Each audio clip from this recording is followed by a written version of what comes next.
Brent Abel here, WebTennis, and I'm with my good friend and tennis coach extraordinaire, the great Michael Wayman.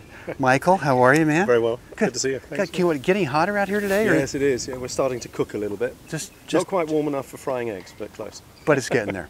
Hey, I want to talk to Michael today about this high forehand volley. And you know, Michael, the problem I see is that players, they try to receive this ball and they're thinking, you know what, I want to get the ball back down in play, in the court, and so the angle is so severe going down that that if it makes it over the net, which frequently it does not, is the bounce just kind of eats up the pace and the ball just sits over there. It's usually a duck. Yeah. It's usually a sitting duck, right. So, you know, give us an idea of what you like to do with this high forehand volley. First thing is really primarily is your point of contact.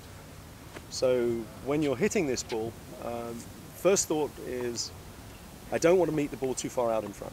So if you get too far out in front, the natural... Well, you're going to be pulling down off You're the just shot going to be right pulling away. down, And you right. also have a very... You're hitting the ball towards the front end of your hitting zone. Right. So you have a short hitting zone, so right, you have right. less control on the ball. Okay, all right. So you want to try to bring the ball off to the side more. Extra hand helps in that situation to get your balance. In terms of where you're trying to aim, I like to always think in terms at least halfway up, no man's land. Okay. So you're always looking for depth. So you're looking at least halfway between the service line and the baseline. Absolutely. In terms of where you want the ball to land. Yes, and try to favour deeper. Deeper, okay. Yeah, so that you're more or less creating some time for yourself to hit the ball. You're not panicking and trying to rush the shot. Well, there's a good tip right there, because that ball gets fluffed up, especially in doubles, and everyone just starts panicking. They can't breathe. They start hyperventilating, and they rush. They get way out in front. So you're saying, relax, take your time, let the ball get into this really good hitting zone. Primarily, a lot of the balls that you're hitting off of this, as you say, are not balls which have masses of pace on them, but they're outside your comfortable strike zone. Right. But also you recognise, well, there's something I can do with this ball, and so as a result, you then end up trying to rush the shot. Okay. And really, you need to create time for yourself. Your opponent can't hit the ball until you've hit it. That's so right. You need to have a little bit more of that sort of philosophy on it, I think, and practice it that way.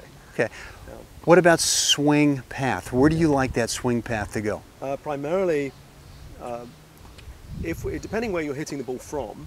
But let's say that we're playing from just inside the service line, for argument's sake. Okay. My racket head, I like to think in terms of trying to draw a line through the hitting zone to the point that I'm trying to hit the ball. Okay. So instead of coming down off the shot too much, I'm almost working a stroke which can be almost parallel to the court surface. Okay. And I think that helps in many respects, because if you're allowing the ball to come in off to the side more, then from that point you're able to hold the ball on the strings for a slightly longer period of time and feel you have a little more control on it. And I also think that it helps to have that sensation of trying to give yourself some space and air, so you're not too tight to the net with it. Right.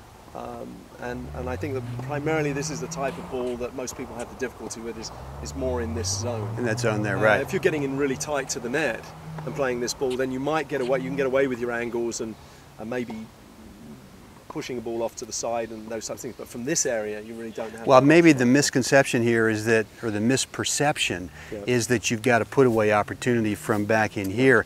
But I mean, as you and I stand here, I mean, I can really sort of see, you know, maybe 6 inches above the top of the net is the baseline. So we don't really have a lot of space to work in. And, you know, I always try to feel on this high forehand volley, if I'm going to miss this shot, I'm going to miss it out. I'm not going to miss it short. No, absolutely. Yeah, absolutely. Because I think, ultimately speaking, if you're drawing, we call drawing this ball and bringing the ball down on this ball too much, your shot's not going to have any effectiveness whatsoever anyway. Good. And so you're going to be looking at someone trying to hit an aggressive pass past you or something like that. Okay. Let me hit you a few high forehand volleys and you can demonstrate this for us. I'll do my very best. I know you will. I know you will.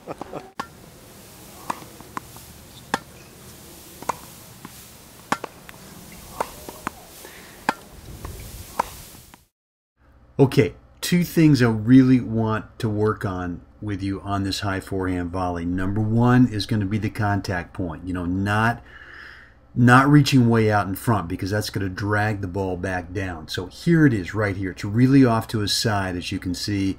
And the second thing I want us to kind of take a look at here is the swing path. The swing path is not super high to low. It's, in fact, it goes from behind the ball and it moves forward, so you create that nice kind of level swing path to where you get the ball to land a lot deeper rather than ending up too short. Now here it comes right here. It's going to be, you know, there it is, perfect, right out in front. Well, thank you so much for your help on this. This has been tremendous, and I'm hoping that we can get back with you again soon. Oh, absolutely. Look forward to it. Okay. Thanks, Rob. Thanks. All right. Yeah, hope this has helped. Any questions, ask Brent at WebTennis.net. Have a great day out there.